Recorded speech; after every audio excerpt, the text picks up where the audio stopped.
আসসালামু আলাইকুম। ঝুমুরস cooking diary থেকে সবাইকে শুভেচ্ছা ও স্বাগতম।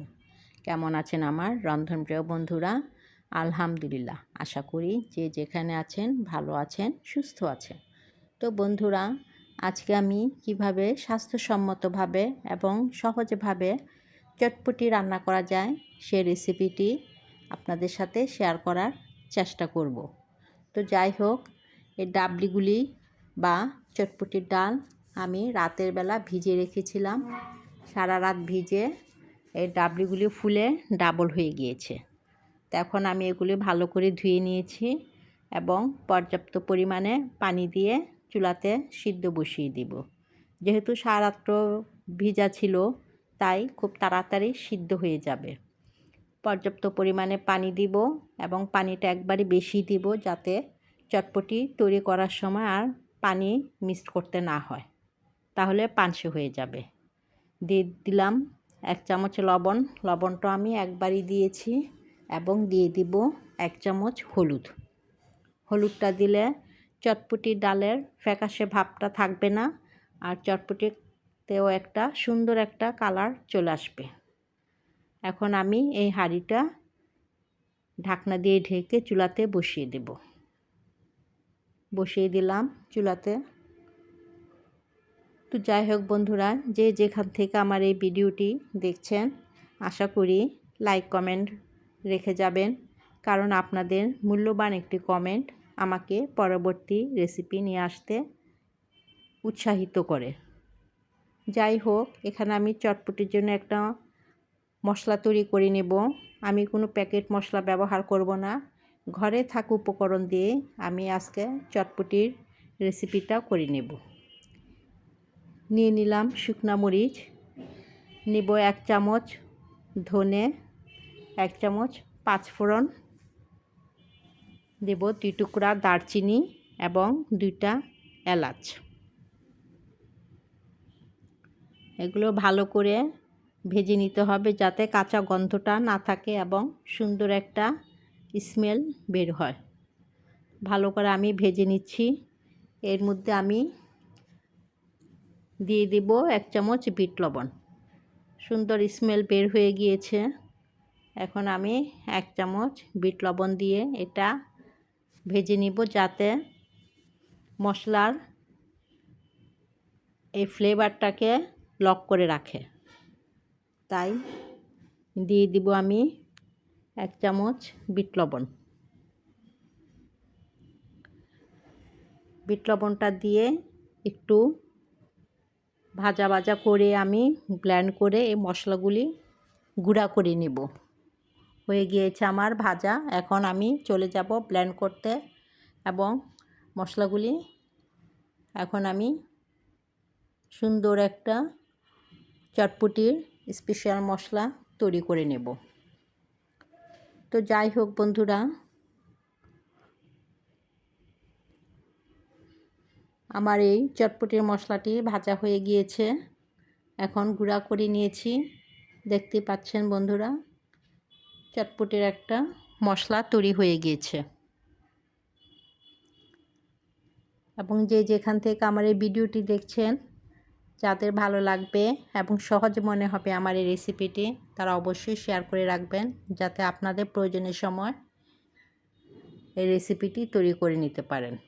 এদিকে আমার চটপটির ডাল বা ডাবলিটি সিদ্ধ হয়ে গিয়েছে। এটা এমনভাবে সিদ্ধ হবে, কিছুটা গলে যাবে এবং কিছুটা শক্ত থাকবে, তাহলে চটপটি খাওয়ার সময়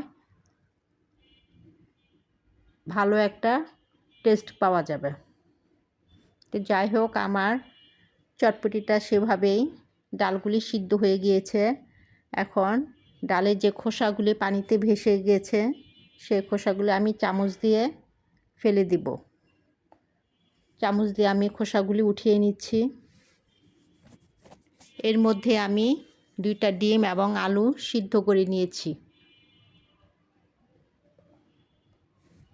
বন্ধুরা, দেখতেই পাচ্ছেন আমার পারফেক্টভাবে চটপটির ডালটা সিদ্ধ হয়ে গিয়েছে এবং হলুদ দেওয়াতে সুন্দর একটা কালারও চলে এসেছে। এখন আমি দিয়ে দেব সেই সিদ্ধ করা আলুটা আমি আলুগুলি কিউব করে কেটে নিয়েছি। এখন দিয়ে চামচ দিয়ে আমি একটু আধা ভাঙা করে আর একটু ভেঙে দেব। আর পানির পরিমাণটাও ঠিকই আছে। এর মধ্যে আমিও চটপটির অন্যান্য উপকরণগুলো মেশালে চটপটিটা ঘন হয়ে যাবে। তো যাই হোক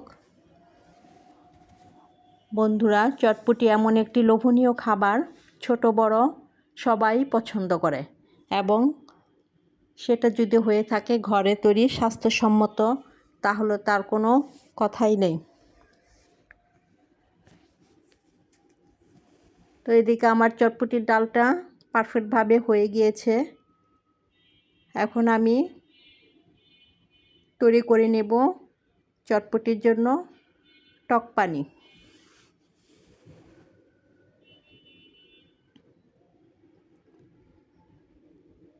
ডালটি হয়ে গিয়েছে, এখন আমি টক পানি তৈরি করার জন্য চলে যাব।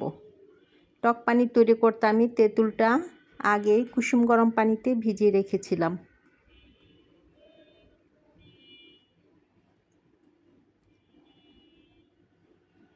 দেখতেই পাচ্ছেন।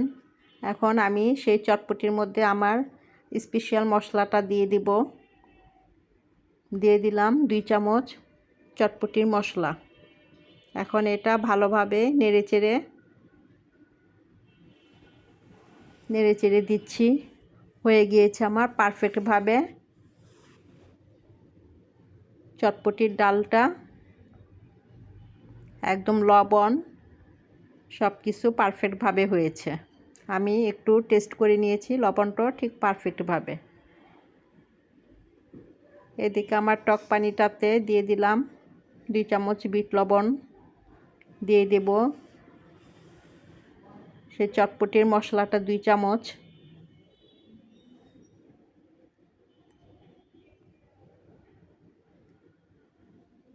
দিয়ে দেব চিলি ফ্লেক্স পরিমাণ মতো।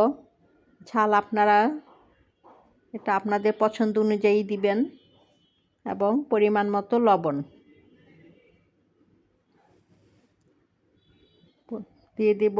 পরিমাণ মতো চিনিও, যারা টকটা একটু পছন্দ করেন তারা চিনি কম দিবেন, এবং যারা টকটা পছন্দ কম করেন তারা চিনির পরিমাণটা একটু বাড়িয়ে দিবেন। এই তো বন্ধুরা, হয়ে গেল আমার পারফেক্টভাবে একটি তেঁতুল টক পানি বানানো।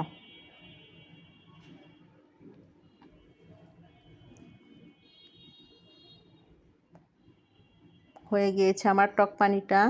এখন আমি অন্যান্য উপকরণগুলো এই সুযোগে রেডি করে রেখেছি।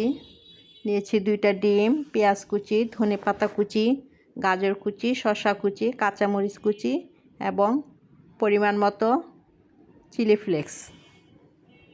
তো যাই হোক বন্ধুরা, এখন এর মধ্যে আমি ভেজে নেব চটপটির মজাদার আরেকটি উপকরণ,